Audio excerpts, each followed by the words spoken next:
Today, I'm speaking with Lewis Bollard. Lewis leads Open Philanthropy strategy for farm animal welfare and studied social studies at Harvard University and has a law degree from Yale Law School. Factory farming is philosophically indefensible. And honestly, I hear surprisingly few philosophical objections. I remember when I first learned about factory farming and I was considering whether this was an issue to work on. I went out to try and find the best objections I could because I was like, look, it can't possibly just be as straightforward as this. It can't possibly just be the case that we're torturing animals just to save a few cents. And the only book I was able to find at the time that was opposed to animal welfare and animal rights was a book by the late British philosopher Roger Scruton. He wrote a book called Animal Rights and Wrongs. And I was really excited. I was like, cool, we're going to get this great philosophical defense of factory farming here. In the preface, the first thing he says is, obviously, I'm not going to defend factory farming. That's totally indefensible. I'm going to defend why you should still eat meat from high welfare animals. And so I found this continually. I mean, it was the same thing when I was on the debating circuit. You can't propose as a debating topic ending factory farming. It's considered what's called a tight topic, meaning it's so obviously right that it's an unfair thing to propose as a debating topic. No kidding. So I think we have this recognition that it's wrong. And so much of why it continues to exist is just inertia. It's the status quo. It's the political power. But it's not because there's some kind of reasoned defense of factory farming out there. Yeah, I do still feel like I can access this feeling of like chickens and fish do just seem really different to pigs and cows and dogs and obviously humans. And so maybe and I think they make up kind of the bulk of factory farmed animals. Maybe it's possible that they're not feeling intense suffering or intense joy. And so maybe that makes this whole thing less of a pressing problem. Yeah, I certainly relate to the feeling that it's hard to empathize with a chicken or a fish. I mean, they look so different to us. They've got feathers, they've got scales, they have these weird ways of acting. But I don't think that's a reason to not give them moral consideration. And I think in particular that if you think about the evolutionary basis of pain and suffering, it's something that's pretty conserved across species because it performs this very important function. If you're an animal that can learn, then pain is going to be a strong reinforcer. And there's no reason to think that pain is going to be worse if you're a smarter animal. I mean, there are some reasons to think it might be less bad. As a smarter animal, you can rationalize and you can take the signal from a small pain and extrapolate from that. And if you're a less smart animal, you can't. So maybe you need a bigger pain to have the same effect. Maybe it feels worse because you can't imagine it ending. And so I think it's about those kinds of suffering.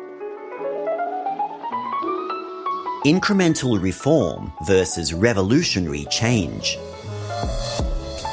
I guess my sense is that at least some animal advocates think corporate campaigns to marginally improve the lives of factory farmed animals are not necessarily worth doing because they don't kind of push the sector towards actually ending factory farming altogether. And I guess could even move us backwards by making the sector as a whole less kind of obviously evil. And I guess therefore weakening the arguments for ending it, altogether.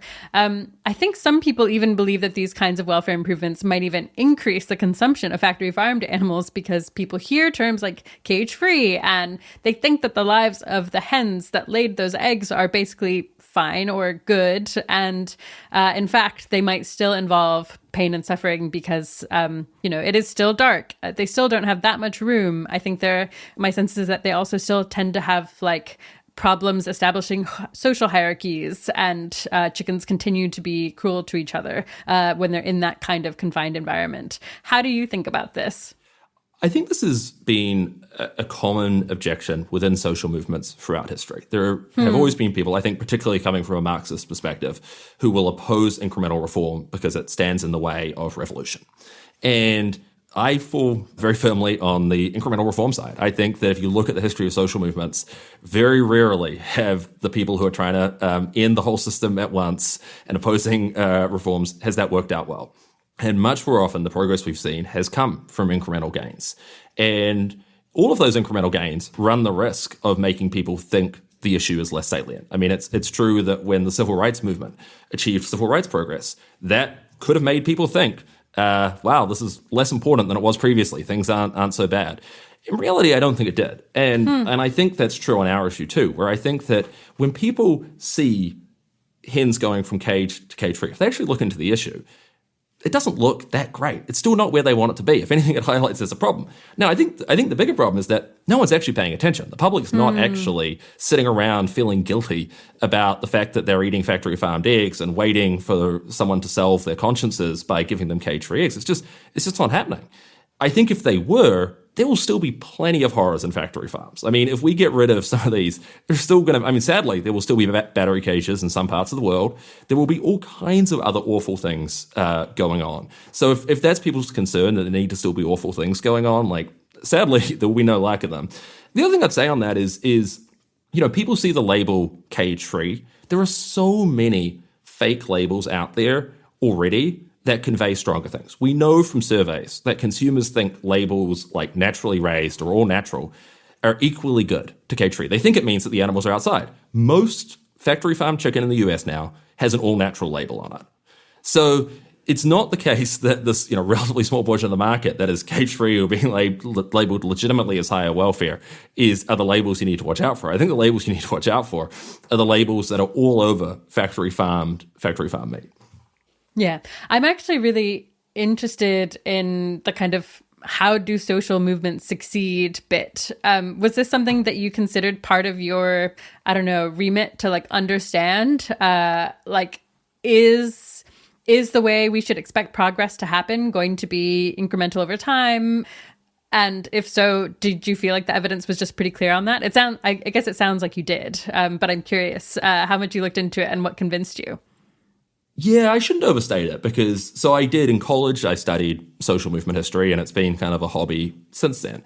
But one of the things you notice when you read about social movements is everyone has a different take on them. Everyone, and normally their take fits their pre-existing ideological bias. So, Marxists want to portray every social movement as fitting within the progression of exactly what Marx said, turned out the way he said it would. And, incrementalists like me want to say everything was incremental progress. So I don't want to claim that history tells us one thing or the other. I think often history tells us what we want it to tell us. But my personal belief is that there has, at least on this one point of incremental reform versus abolition, that there is more evidence for incremental reform working out over time. Yep. Okay, cool.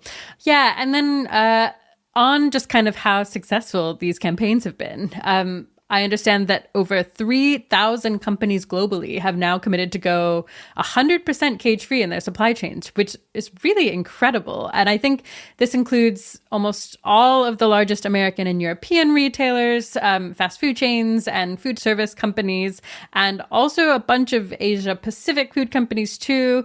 So that's just amazing to me. I actually didn't realize how successful these had been already. But do you have a sense of kind of how that cashes out? Like how many hens have lived better lives because of these campaigns? Yeah, so our best count is that there are already about 200 million hens cage-free thanks to these campaigns. There's roughly another 250 million who stand to benefit once these pledges are fully implemented. So there are still a lot of corporate pledges that aren't fully implemented yet. And once those are implemented, we think we'll get up to about 450 million hens. And I should say too, that's the number alive at any point in time. So that's not just a one-off thing. That's every year going on from now on because you're changing the system. So if you wanted to count, the number over 10 years or 20 years, you're looking at billions of animals. That's incredible. Does that feel like a win to you? Do you kind of viscerally have that sense of like, I played a part in this and this is a massive deal. This is millions and millions of beings who were suffering enormously and they're now suffering less. Yes, I'm very proud of the advocates who achieved this. I think that all around the world, there are advocates who have worked incredibly hard, tirelessly campaigned. And it's always hard as an advocate because there's so much more to do. There's so much more suffering out there. We still are only at the start of this journey. But I do think that they should be very proud of what they've accomplished. Fish welfare concerns. Yeah, so the wild caught setup is more straightforward. Basically, the two primary welfare issues there. First, the capture, that these fish, a lot of them are being caught in giant nets, and those nets are basically just trawled along for days on end. So often a fish will be stuck in a giant net with a ton of other fish, trying to swim their way out of that net, but they can't, and getting slowly exhausted. The second thing is slaughter. And so for those fish who aren't already dead when they're brought on board, and a significant portion have already been crushed before they're brought on board, they basically asphyxiate. So they very slowly suffocate, because fish very slowly suffocate out of water. They're only slaughtered after that. How fast? There's huge variation in this. So it can be between minutes and hours, but there are certainly some species for which it can take hours. Yeah. So for farmed fish, it varies a lot by the production system. For the most commonly farmed species, they tend to be pretty crowded, and that tends to also affect the water quality a lot. So they often end up in very dirty water with low levels of oxygen, and this can have various effects on abnormalities in their body. It can also lead to very high mortality rates. We see in some forms of aquaculture, you see mortality rates upwards of 50%. So the majority of the fish are dying. The other thing is it's relative to other species, it's a very long production cycle. So most fish are farmed for a year and a half or more, compared to, for a chicken, like 42 days. So when the conditions are bad, that's a very long time to be spending in those bad conditions. Wow. And I imagine this is true of lots of people, and it's not necessarily something I endorse, but I do intuitively find it harder to empathize with fish. And I've heard arguments for why we should think that asphyxiation and being crushed and living in low oxygen environments is probably a thing that is terrible for fish in at least ways related to ways it would be terrible for a chicken or a human. But yeah, I'm curious how it feels to you to think about fish welfare. Have you gotten to the point where you kind of believe very viscerally, yes, fish can suffer and it is terrible that they're experiencing the things they're experiencing? Yeah, I mean, I think I still find it harder to empathize with a fish than with a pig or another animal. I mean, they have beady little eyes, they have scales, they swim around. Remotely cute. No, they're really not. And I think it's been a major problem. I mean, I also think the science is still relatively young on understanding what it's like to be a fish. Mm-hmm. I do feel relatively confident that fish can feel pain. There have been these studies done in which they've shown that fish will make trade-offs where part of their tank will be painful and part of it will have food. The part that's painful will also have the food. And depending on how much food there is and depending on how painful it is, the fish will make different trade-offs about whether to go into that part of the tank. So it's not just an instinctive thing. They're actually thinking, okay, how good is, they're doing a cost-benefit analysis, I guess. Yeah. The other thing which I find kind of wild is that increasingly zebrafish, which are very small fish, are being used as a model for depression in human depression research, for both anxiety and depression, actually. And not only are they being used as a model for understanding the disease, but antidepressants work on them. So antidepressants, the things that would be called depression-like behaviors are stamped out when you give them antidepressants. Farmed animal advocacy in Asia. Do factory farms in Asia have similar welfare issues to the ones in the US and Europe? Sadly, they're almost identical welfare issues because the farms are almost identical. So, Got it.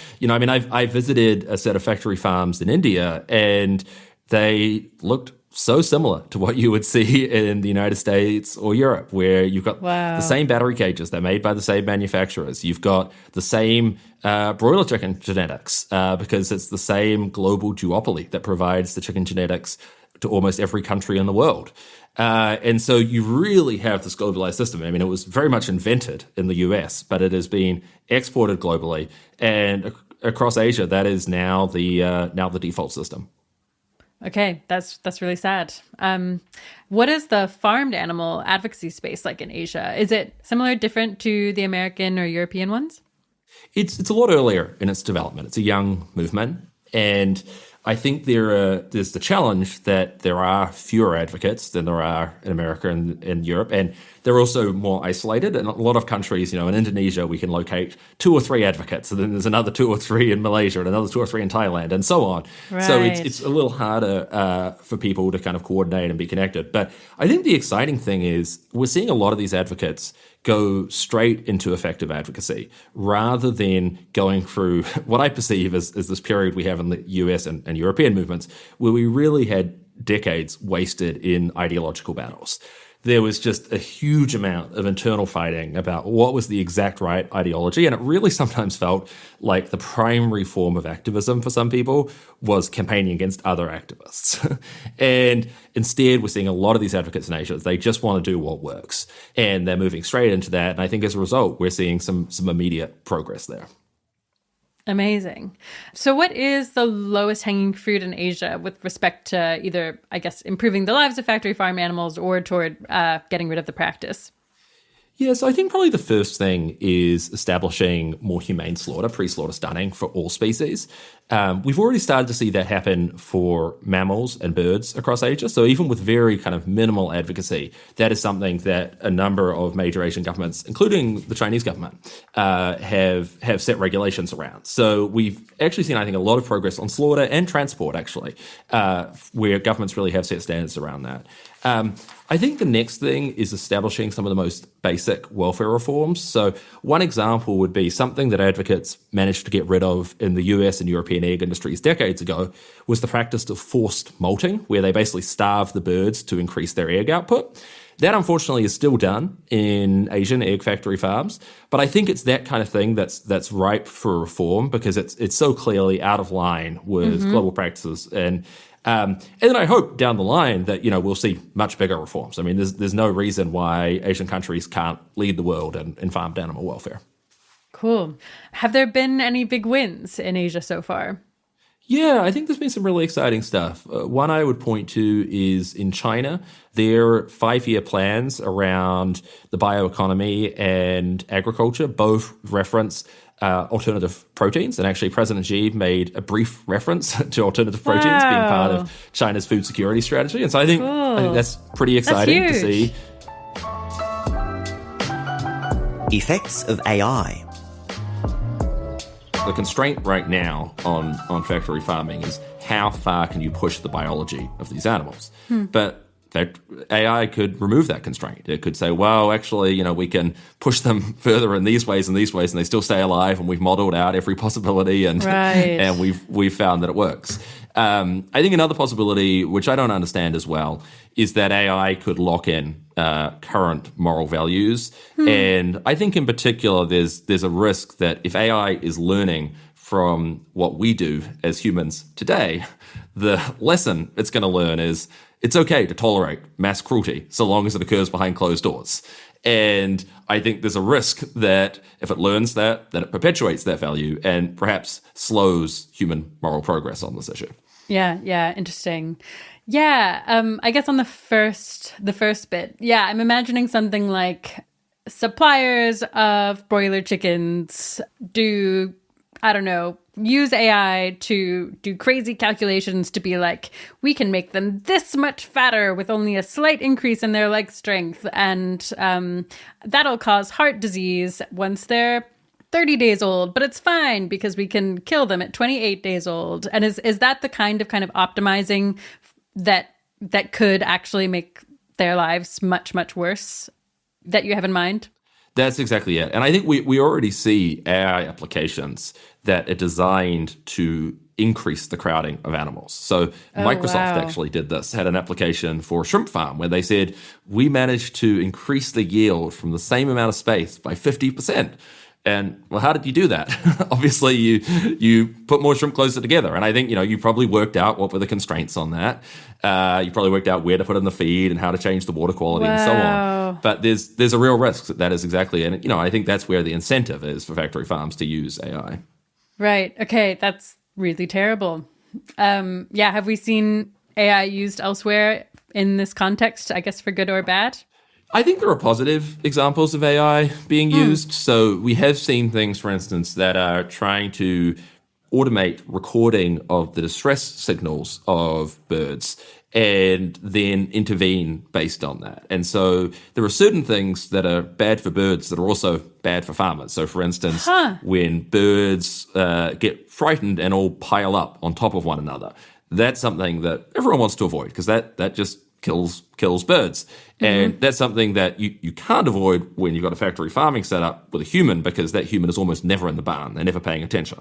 But if you had an AI system that was paying constant attention, it's totally possible that you could get rid of problems like that. The first Supreme Court win for farmed animals. So last year, farm animals got their first Supreme Court win in the United States. This was Huge. as a result of, in 2018, advocates had passed this really important ballot measure in California, Proposition 12, that banned not just the use of cages and crates within California, but also the sale of eggs and pork from caged and crated animals. So factory farmers, and actually a number of factory farming states like Iowa, went to court, tried to sue California over this, had a number of lawsuits over the years. And we were really worried that they might win at the Supreme Court. They assembled a pretty formidable coalition. They had a lot of industry groups on their side. Unfortunately, they even had the Biden administration on their side, which was pretty bizarre. Really? I mean, really just shows the lobbying power of this industry. Wow. And yet, in spite of that, we won Supreme Court win with a mix of liberal and conservative justices. And I think that not only upholds this law, but establishes this principle that a state has the right to ban the sale of cruelly produced goods within their own borders. And I think that's a really important principle. That's amazing. Yeah, that sounds like a big deal. Is it in fact a big deal? It sounds like basically this precedent thing could mean that it's not just yay, a law was upheld, but it makes it much easier for states to do this in the future. Is that right? That's right. And there were already about 7 other states who had passed similar laws, at least banning the sale of caged eggs. And so had the Supreme Court ruled against us, probably all of those laws would have been struck down at the same time. I think, in contrast, this now upholds all of those laws, and it also allows for future similar laws. And so I think it really does create the basis for more progressive state farm animal welfare legislation.